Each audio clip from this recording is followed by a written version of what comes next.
So stove వెలిగించుకొని ఇప్పుడు చెప్పు. సో స్టవ్ వెలిగించుకొని ఇలాంటి మూకిడ్ లాంటివి పెట్టండి, కొంచెం త్వరగా మగ్గుతుంది.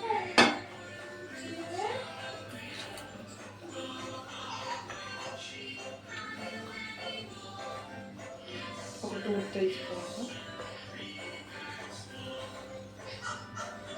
ఒక 2 స్పూన్స్ ఆయిల్,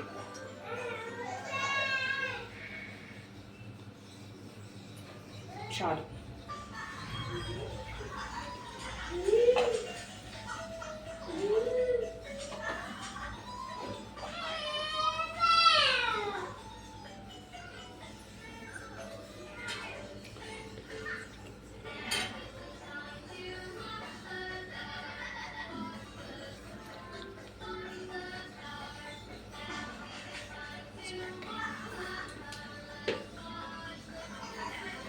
సో ముందుగా కొంచెం తాలింపు నుంచి వేసుకోండి.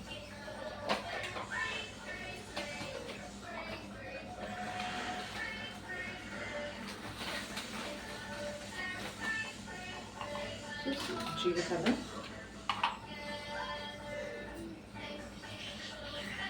ఒక ఎండుమిర్చి,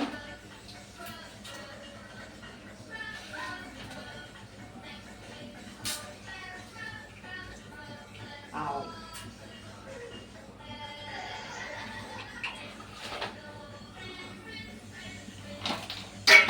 తాలింపు వేసేటప్పుడు సిమ్లోనే ఉండాలి, హైలో పెట్టుకోవద్దు.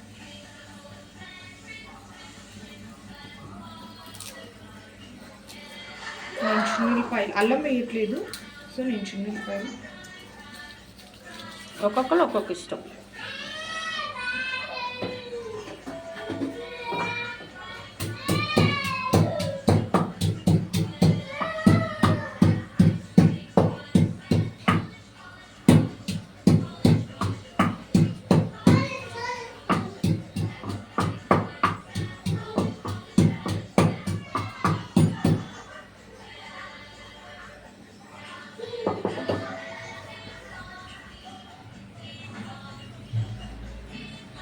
ఇలా కచ్చాబెచ్చాగని దంచుకోవాలి. మెత్తగా పేస్ట్ చేసినప్పుడు దాని ఫ్లేవర్ అనేది మనకు తగలదు. సో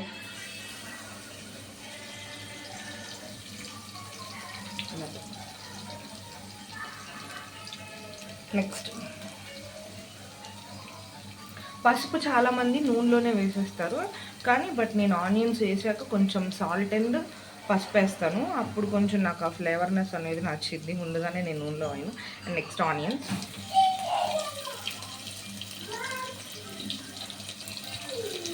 తర్వాత పచ్చిమిర్చి, తర్వాత కరివేపాకు మధ్యలో వేసుకుంటారు, కానీ పచ్చిగా తగిలిన మనం హెల్దీ ఫుడ్ని ఏది ఇష్టంగా తినంగా.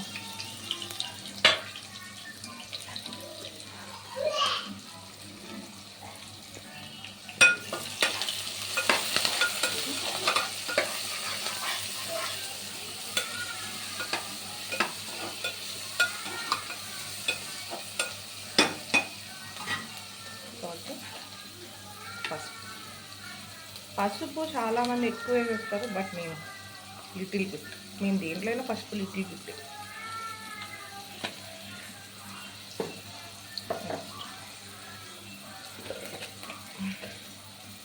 కొంచెం వేస్తున్నాను ఉల్లిపాయలు మగ్గటానికి మాత్రమే, కొంచెం చాలు. యాక్చువల్లీ మెత్తటి ఉప్పు వేసుకోవచ్చు, బట్ నా దగ్గర రాక్ సాల్ట్ అవైలబుల్ మెయిన్గా.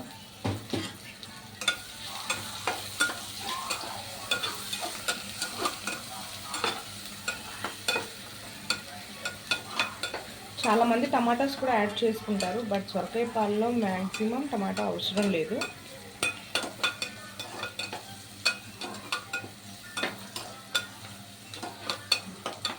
సో చూడండి, ఆనియన్స్ అనేవి కొంచెం ఫ్రై అవుతున్నాయి. దీన్ని గోల్డెన్ బ్రౌన్ కాకపోయినా మ్యాక్సిమం దాని యొక్క ఒరిజినల్ షేడ్ తగ్గేదాకైనా ఉంచుకోవచ్చు, కొంచెం మగ్గనియండి చాలు.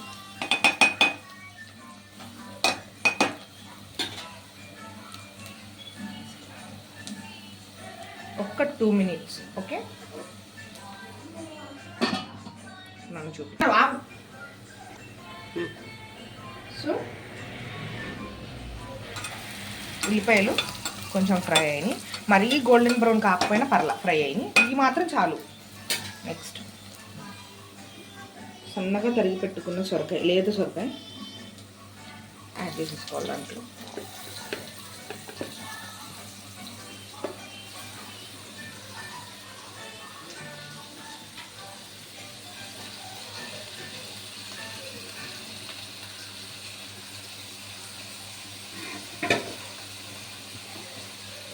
సొరకాయ వేసేసుకున్న తర్వాత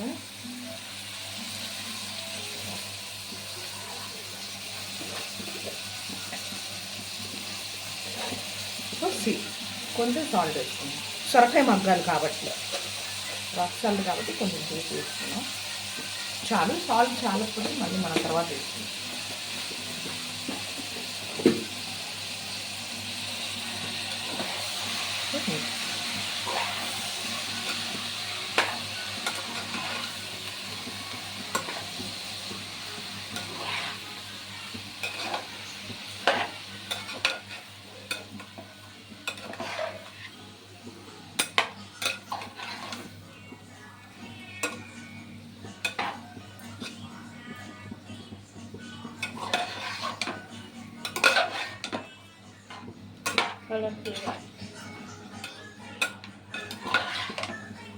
బాగా మిక్స్ చేయాలి, కలదిప్పండి బాగా మొత్తం, ఆనియన్స్ కూడా అంతా కలిసేలాగా. కల్లుపు వేసుకునేటప్పుడు కొంచెం వేసుకోండి, ఎందుకంటే ఉప్పు కష్టమైపోతే మళ్ళీ ఇబ్బంది పడాల్సి వస్తుంది.